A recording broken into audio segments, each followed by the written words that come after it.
ओम साई राम। अध्याय 7। अद्भुत अवतार। श्री साईं बाबा की प्रकृति, उनकी यौगिक क्रियाएं, उनके सर्वव्यापकता, कुष्ठ रोगी की सेवा, खापड़े के पुत्र को प्लेग, पंढरपुर गमन, अद्भुत अवतार।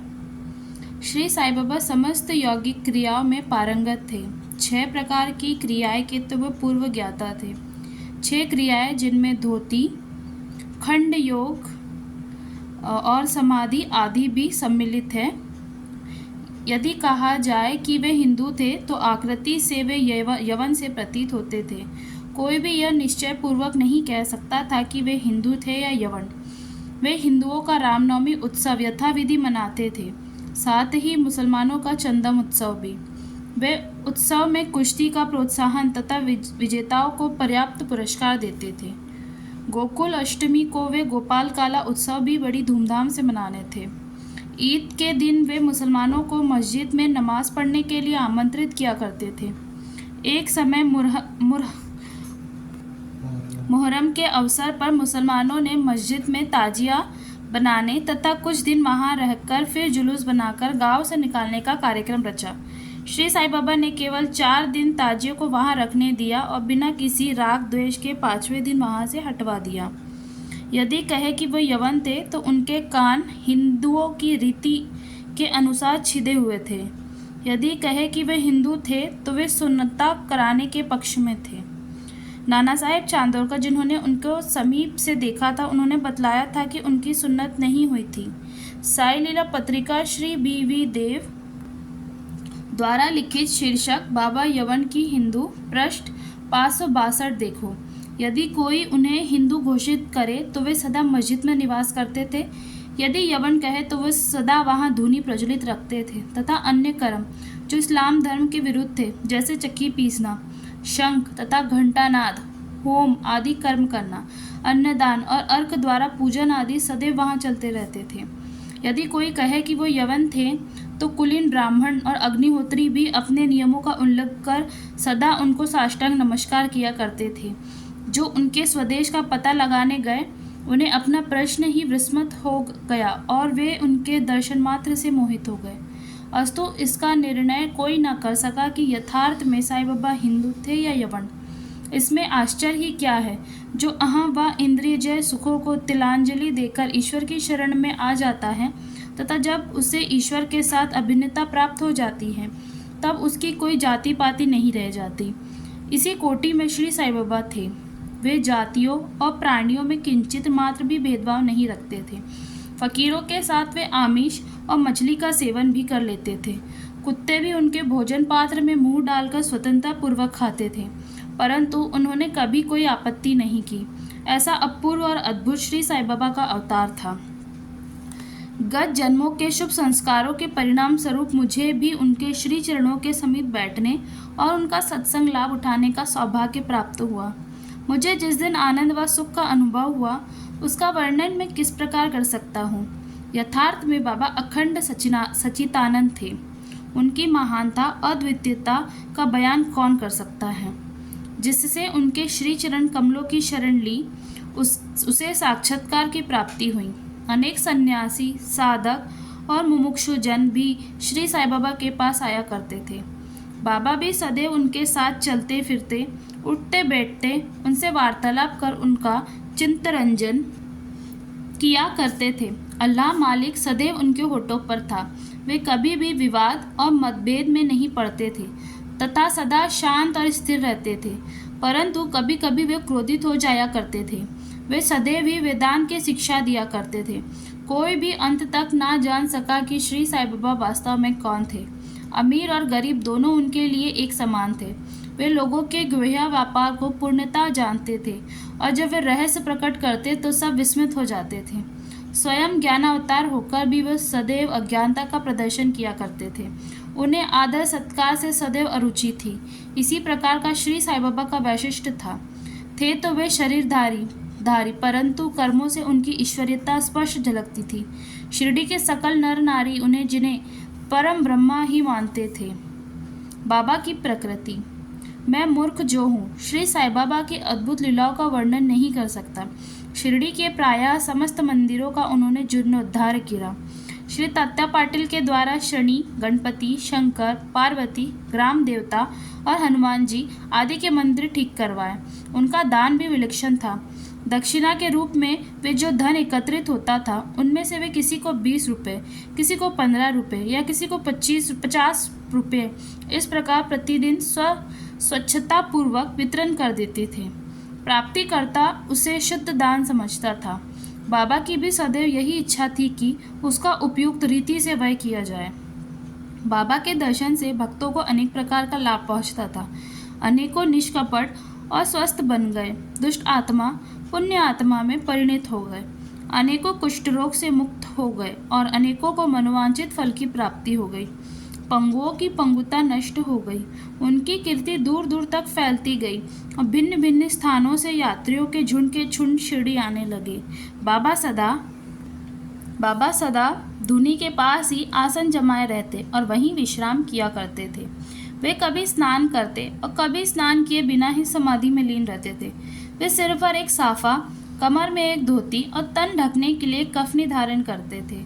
प्रारंभ से ही उनकी वेशभूषा इसी प्रकार थी। अपने जीवन काल के पूर्वार्ध में वे गांव के चिकित्सक कार्य भी किया करते थे। रोगियों का निदान कर उन्हें औषधियाँ भी देते थे और उनके हाथ में अपरित यश था। इसी कारण से वे अल्पकाल में ही योग चिकित्सा विख्यात हो गए। यह केवल एक ही घटना का उल्लेख किया जा सकता है जो बड़ी विचित्र सी है। विलक्षण नेत्र चिकित्सा। एक भक्त की आंखें बहुत लाल हो गई थी, उनमें सूजन भी आ गई थी। शिरडी सरीखे छोटे ग्राम में डॉक्टर कहाँ, तब भक्तगण ने रोगी को बाबा के समक्ष उपस्थित किया। इस प्रकार की पीड़ा में डॉक्टर प्राय लेप, मरहम, अंजन, गाय का दूध तथा कपूर युक्त औषधियों को प्रयोग में लाते हैं, परंतु बाबा की औषधि तो सर्वदा ही भिन्न थी। उन्होंने भिलावा पीसकर उसकी 2 गोलियां बनाई और रोगी के नेत्रों पर एक एक गोली चिपकाकर कपड़े की पट्टी से आग बांध दी। दूसरे दिन पट्टी हटाकर नेत्रों के ऊपर जल के छींटे छोड़े गए। सूजन कम हो गई और नेत्र प्रायः निरोग हो गए।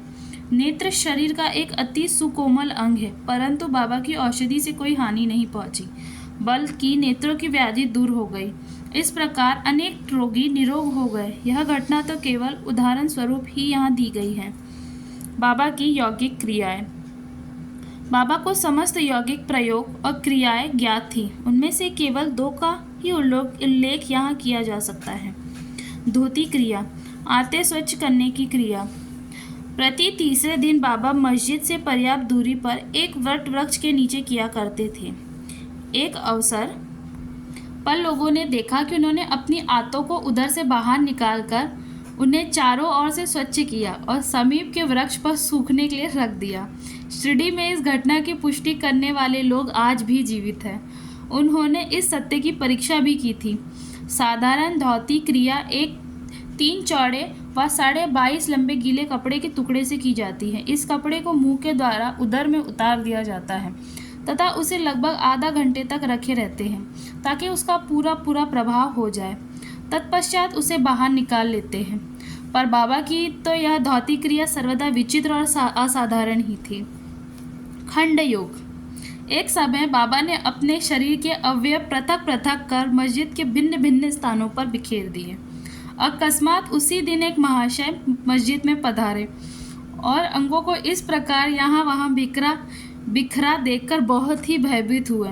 पहले उनकी इच्छा हुई कि ग्राम अधिकारी को यह सूचना दे देनी चाहिए कि किसी ने बाबा का खून कर उनके टुकड़े टुकड़े कर दिए, परंतु सूचना देने वाला पहले ही पकड़ा जाता है।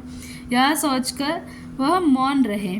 दूसरे दिन जब वे मस्जिद में गए तो बाबा को पूर्वतः हष्ट पुष्ट और स्वच्छ देखकर उन्हें बड़ा विस्मय हुआ। उन्हें ऐसा लगा कि पिछले दिन जो दृश्य देखा था वह कहीं सपने तो नहीं था। बाबा बाल्यकाल से ही यौगिक क्रियाएं किया करते थे और उन्हें जो अवस्था प्राप्त हो चुकी थी उसका सत्य ज्ञान किसी को भी नहीं था। चिकित्सा के नाम से उन्होंने कभी किसी से एक पैसा भी स्वीकार नहीं किया। अपने उत्तम लोकप्रिय गुणों के कारण उनकी कीर्ति दूर दूर तक फैल गई। उन्होंने अनेक निर्धनों रोगियों को स्वस्थ प्रदान किया। इस प्रसिद्ध डॉक्टरों के डॉक्टर मसीहों के मसीहा ने कभी अपने स्वार्थ की चिंता न कर अनेक विघ्नों का सामना किया तथा स्वयं असहनीय वेदना और कष्ट सहन कर सदैव दूसरों की भलाई की और उन्हें विपत्तियों में सहायता पहुंचाई। वह सदा पर कल्याणार्थ चिंतित रहते थे। ऐसे ही एक घटना नीचे दी है जो उनकी सर्वव्यापकता तथा महान दयालुता की द्योतक है। बाबा की सर्वव्यापकता और दयालुता। सन 1910 में बाबा दिवाली के शुभ अवसर पर धूनी के समीप बैठे हुए अग्नि ताप रहे थे तथा साथ ही धूनी में लकड़ी डालते जा रहे थे।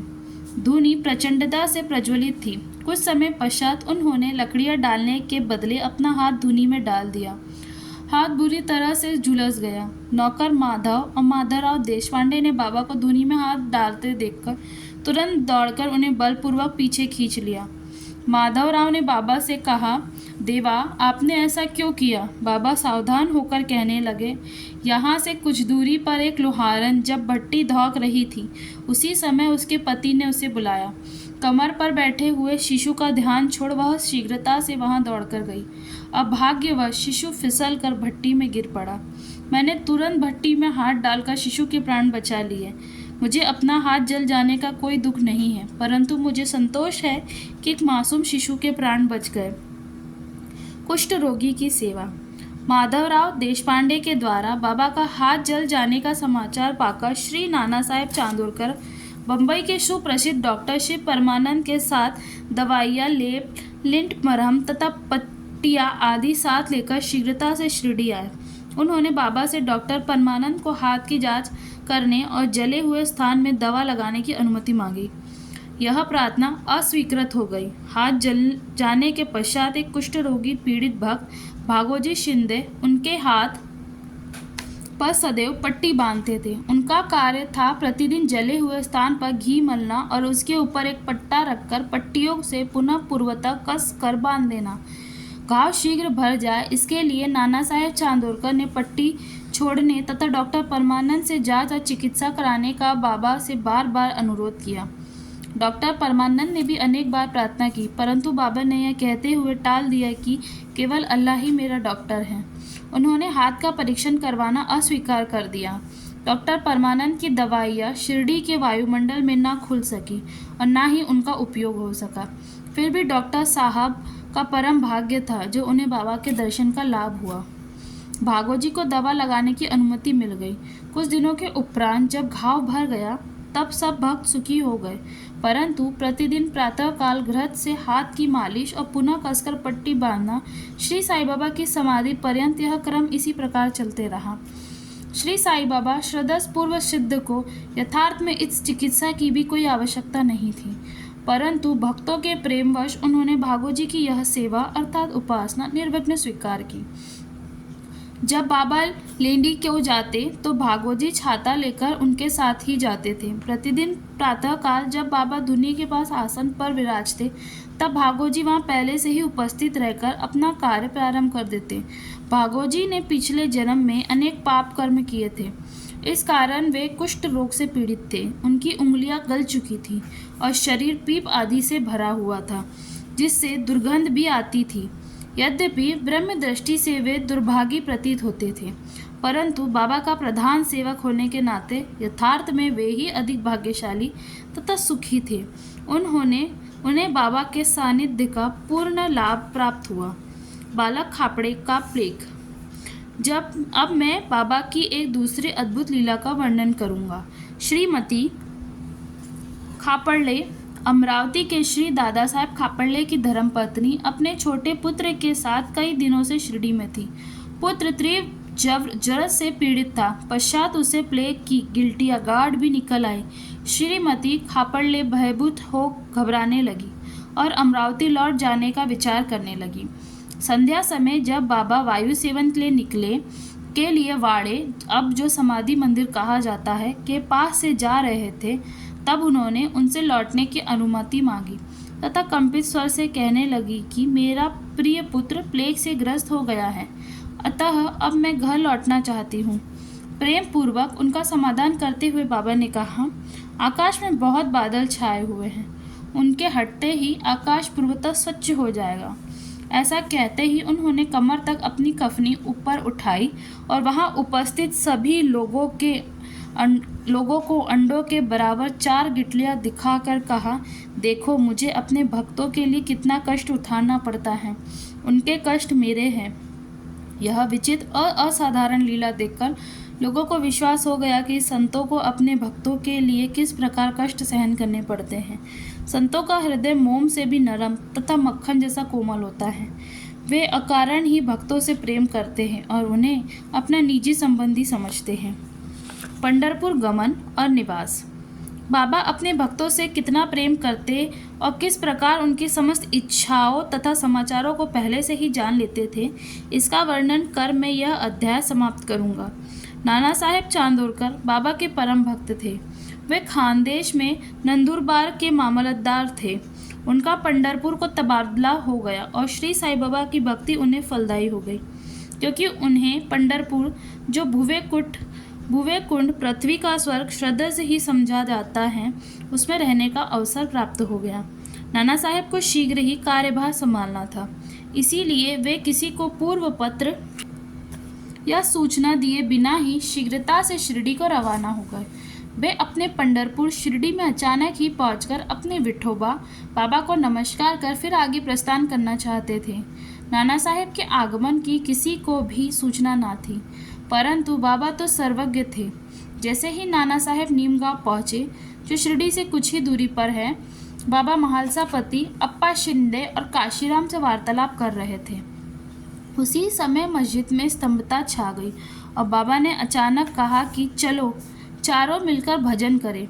पंढरपुर के द्वार खुले हुए हैं, यह भजन प्रेम पूर्वक गाए। पंढरपुरा जानचे जानचे तिथेच मजला रहांचे घर ते माझे यांचे, सब मिलकर गाने लगे। भावार्थ, मुझे पंढरपुर जाकर वहीं रहना है, क्योंकि वह मेरे स्वामी ईश्वर का घर है। बाबा गाते जाते और भक्तगण उसे दोहराते जाते। कुछ समय में नाना साहब ने वहां स्वकुटुंब पहुंचकर बाबा को प्रणाम किया। उन्होंने बाबा से पंढरपुर पधारने तथा वहां निवास करने की प्रार्थना की। पाठकों, अब इस प्रार्थना की आवश्यकता ही कहीं थी। भक्तगण ने नाना साहब को बतलाया कि बाबा पंढरपुर वास के भाव में पहले से ही थे। यह सुनकर नाना साहेब द्रवित हो श्री चरणों पर गिर पड़े और बाबा की आज्ञा तथा आशीर्वाद प्राप्त कर वे पंढरपुर को रवाना हो गए। बाबा की कथाएं अनंत हैं। अन्य विषय जैसे मानव जन्म का महत्व, बाबा की भिक्षावृत्ति पर निर्वाह, बायजा माई की सेवा तथा अन्य कथाओं का अगले अध्याय के लिए शेष रखकर अब मुझे यहाँ विश्राम करना चाहिए। सद्गुरु साईनाथ महाराज की जय। ये हमारा 7वां अध्याय यहाँ पे विश्राम लेते हैं। कल हम 8वां अध्याय पढ़ेंगे। ओम साई राम भक्तों।